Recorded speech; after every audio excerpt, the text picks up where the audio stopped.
इंसाफ की आवाज news channel में आपका स्वागत है। जुल्म के खिलाफ देखते रहिए इंसाफ की आवाज न्यूज चैनल। और 12 नवंबर को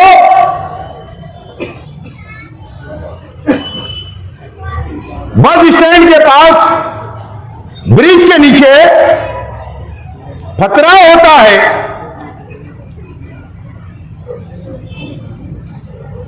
गाड़ियां तोड़ी जाती है।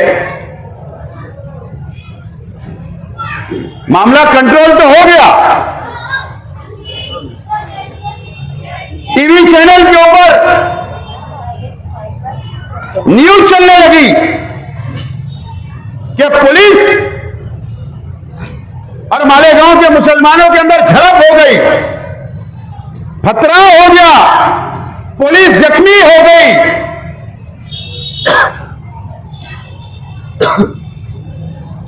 मुझको बताइए आप, और शहर क्यों बंद था? हमारे प्यारे नबी की शान में गुस्ताखी हुई, इसीलिए हमारे को बंद रखा गया था। एक हादसा होता, शहर के एमएलए को मीडिया सवाल करती, इंडिया टीवी के लोग सवाल करते, नेशनल मीडिया सवाल करती, तो क्या जवाब होना चाहिए था? क्या जवाब होना चाहिए? शहर के एमएलए साहब ने यह जवाब दिया था कि कुत्ता गोली खाकर नशा करके शहीद अब्दुल हमीद रोड के नौजवान प्लानिंग के तहत वहां पत्थर रखे गए थे और इसलिए फसाद हुआ, इसलिए पुलिस पर खतरा हुआ। इस तरीके का बयान शहर के एमएलए साहब ने दिया। क्या हुआ? पुलिस को मौका मिला कि शहर का एमएलए बोल रहा है, शहर के अलग अलग, यहां तक मैं रजा एकेडमी के साथियों से भी आज अपील करना चाहता हूं, ऑल इंडिया सुन्नी जमीयत उलमा के तमाम ही मेरे साथियों से भी मैं अपील करना चाहता हूं,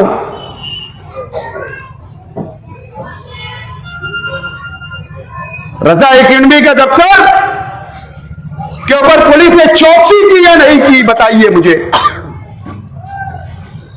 रजा एकेडमी के जिम्मेदारान पर केस हुआ,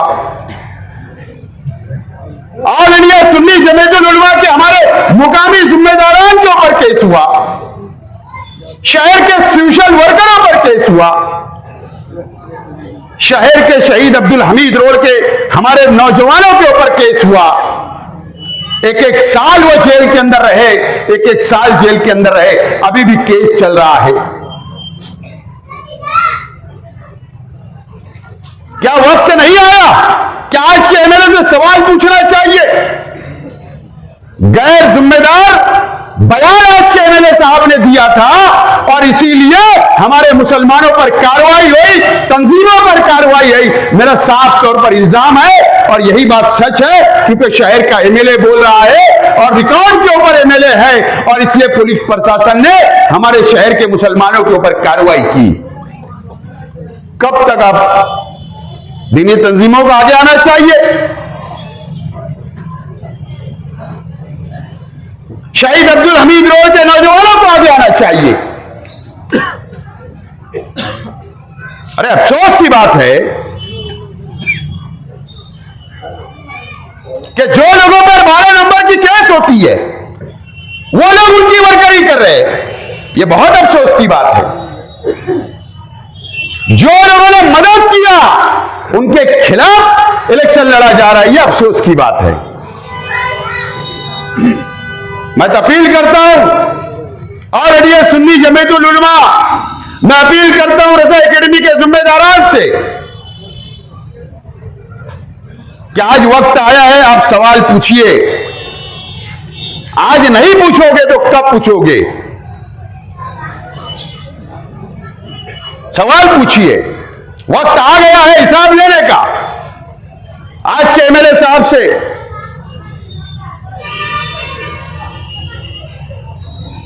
आपके पीछे शहर चलता है, तंजीमों के पीछे। आपकी आवाज पर शहर बंद हुआ था।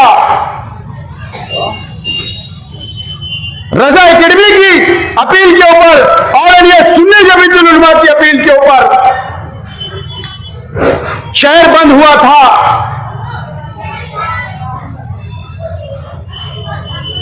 अगर आज आपने सवाल नहीं पूछा तो कल शहर भरोसा नहीं करेगा। मैं एक हमदर्द आपका हूं, मैं इसलिए आपसे बोलता हूं। मैं तो मुखालिफ सियासी आदमी हूं, लेकिन वक्त आ गया है, आपका भी फर्ज है कि सवाल पूछना चाहिए। हिसाब का दिन होता है एक का, इलेक्शन आए तो हिसाब का दिन होता है। पूछिए आप शहर के नौजवान, मैं शहर के नौजवान साथियों से भी अपील करना चाहता हूं, आपको कैसा नुमाइंदा चाहिए? क्या हुआ 2019 के इलेक्शन के अंदर? अकबर अवैसी, असद अवैसी जज्बाती बातें की, आकर चले गए। ना आपको जानते ना पहचानते, आपने उनकी बातों पर माना, वोट दे दिया। एक मजहबी शख्स से चला गया, ना वो एमएलए आपको जानता है ना आपको पहचानता है, ना हैदराबाद के लोग आपको जानते ना पहचानते। आपने जज्बात में वोट दिया। मैंने इससे पहले भी कहा, दोबारा बोल रहा हूं, क्योंकि शहीद अब्दुल हमीद रोड के ऊपर ये प्रोग्राम हो रहा है, मीटिंग हो रही है। 57 का एक नौजवान ईदगाह के ऊपर फिलिस्तीन का झंडा लहराया।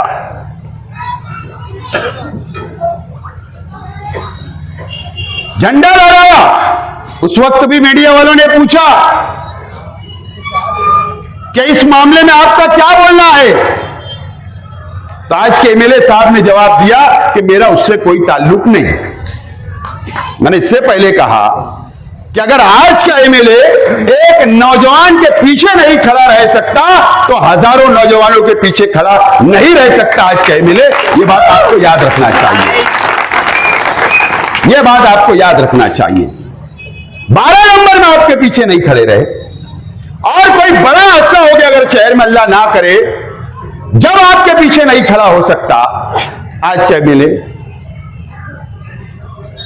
आपको सोचना है, समझना है और फैसला करना है। कब तक ऐसा चलेगा इस शहर के अंदर?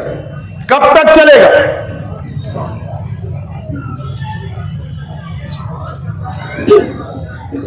इलेक्शन आ रहा है,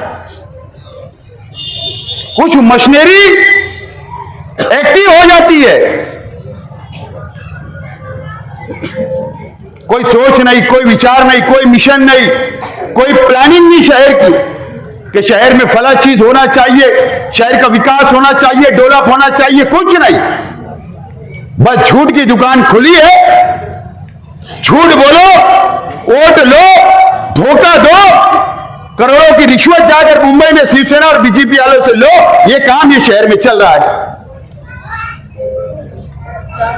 ये काम ये शहर के अंदर चल रहा है।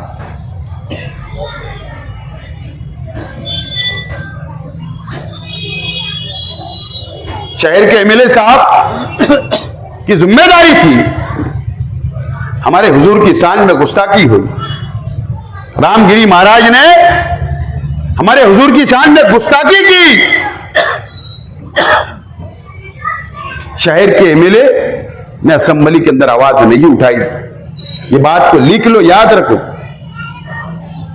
मस्जिद में घुसकर मारने की बात होती, ये शहर के एमएलए ने आवाज नहीं उठाई। कैसा एमएलए चाहिए?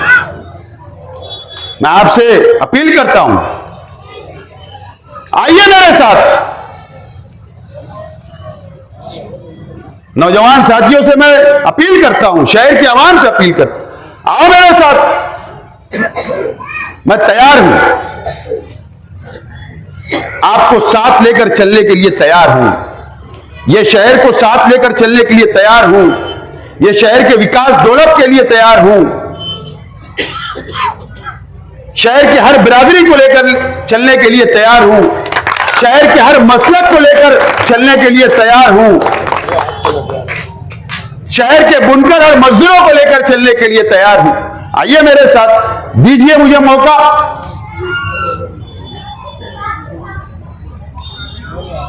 और मैं तो वादा कर रहा हूं, मेरा विजन है, मकसद है कि अगर मैं एमएलए बनकर जाऊंगा असेंबली में, अगर आपने चुन कर दिया तो इंशाल्लाह मैं वादा कर रहा हूं, मैंने विजन रखा, मैंने मकसद आपके सामने रखा कि अगर इस महाराष्ट्र के अंदर हमारे हुजूर की शान में कोई गुस्ताखी करेगा तो आपका नुमाइंदा असेंबली के अंदर उस पर सख्त कार्रवाई करे, हो वो जेल के अंदर जाए, इस तरीके का कानून बनाने की मैं बात कर रहा हूं।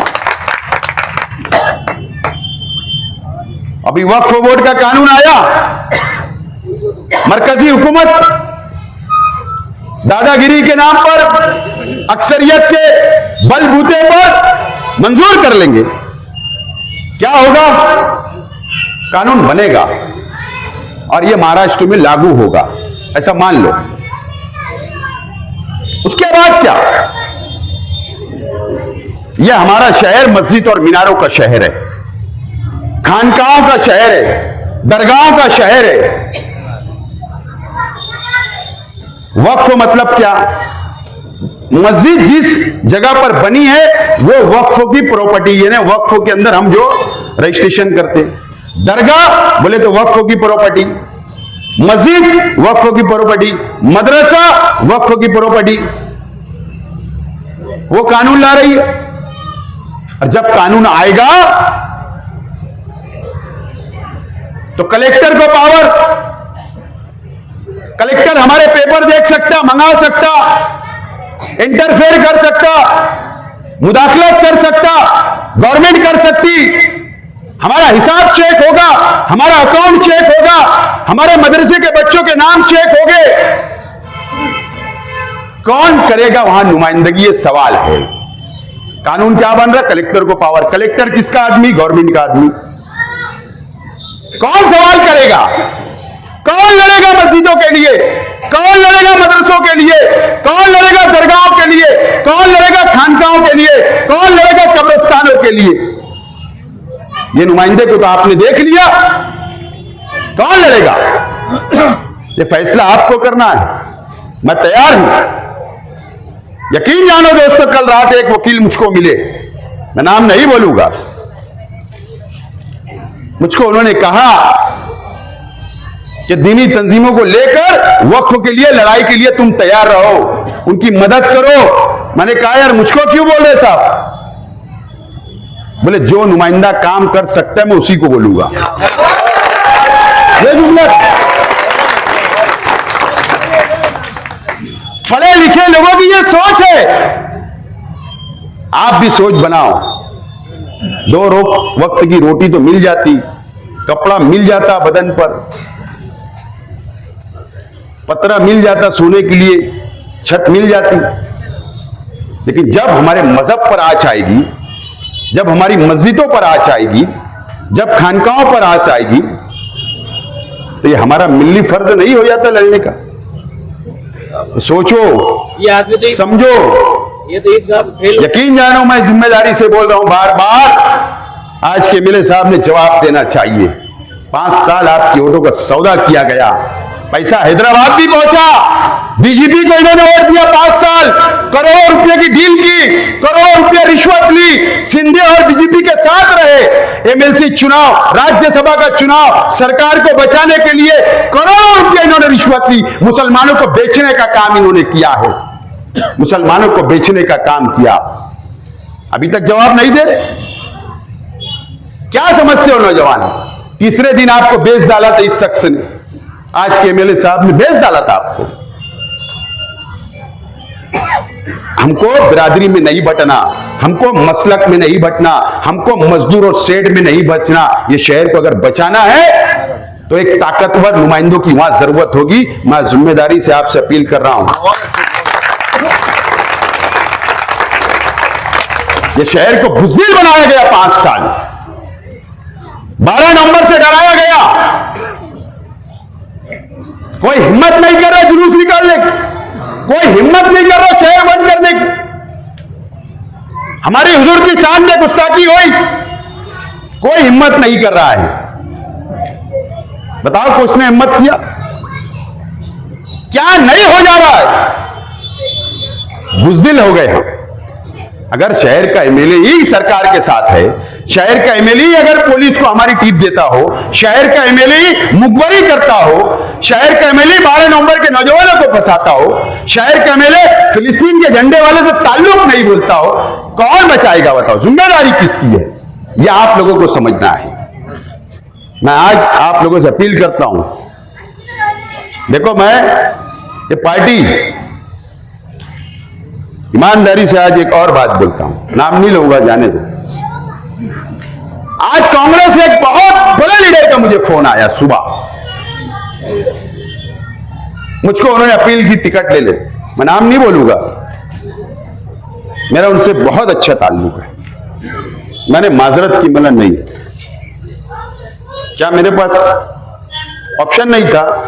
यकीन जानो अगर मैं हाँ बोल देता तो मेरा नाम डिक्लेयर हो सकता था, लेकिन नहीं कहा। लेकिन मेरी वजह मैं सिर्फ ये बोलना चाहता हूं, देखो कांग्रेस हो, राष्ट्रवादी हो, शिवसेना हो, बीजेपी हो, महाराष्ट्र हिंदुस्तान की कोई भी पार्टी हो, उनकी एक पॉलिसी होती हिंदू मुसलमान सिख ईसाई को साथ में लेकर चलने की, उनकी पॉलिसी होती। हमारे हुजूर की शान में गुस्ताखी होगी, अगर मैं बोलने के लिए खड़ा रहूंगा, मत मत मत बोलो, रोकेंगे मुझे, दबाव रहेगा कि हमारी हिंदुयत खराब हो जाएगी। इसलिए आजाद का ऐलान किया हूं, आजाद रहूंगा, अकेला रहूंगा, 100 पर भारी रहूंगा, लड़ सकता हूं। इसके लिए आज आपसे अपील कर रहा हूं। आपने 2 एमएलए एमआईएम के देख के 2 एमएलए आपने दिया एमआईएम के, 2 एमएलए समाजवादी के महाराष्ट्र ने दिया, 3 एमएलए कांग्रेस के, 2 राष्ट्रवादी के, 9 एमएलए थे। मुझे बताइए कि 9 एमएलए ने कौन से मुसलमानों की नुमाइंदगी की? इनकी तो ज्यादा जिम्मेदारी थी। दे दो आप मुझे, अकेला रहूंगा, 100 पर भारी रहूंगा, सब समझता है। अपील करता हूं 20 तारीख को, टाइम खत्म हो गया, 20 तारीख को कामयाब करो मुझे, इंशाअल्लाह आपको साथ लेकर चलूंगा और 5 साल बताऊंगा कि एमएलएशिप क्या होती और ये शहर को कैसे संभाला जा सकता और ये मस्जिद और मीनारे के शहर को कैसे बुलंदी पे ले जाया जा सकता, मैं बताऊंगा आपको। अपील करता हूं 20 तारीख को मेरा जो भी निशान होगा आप लोग मुझे वोट दे, और जुमा के दिन खयाबान निसाज चौक पर पहला जलसा होगा। आज झूठ की दुकान खुली होगी, हमको सच की दुकान खुलने है 20 तारीख को, और 23 और 28 तारीख को पीर को सुबह 11 बजे केडी ऑफिस आगरा रोड से मैं फॉर्म भरने के लिए जाऊंगा। हजारों की तादाद में आपको आना है, और 12 बजे हम लोग निकलेंगे और 1-1:30 बजे वहां फॉर्म भरेंगे। बहुत बहुत शुक्रिया, खुदा हाफिज।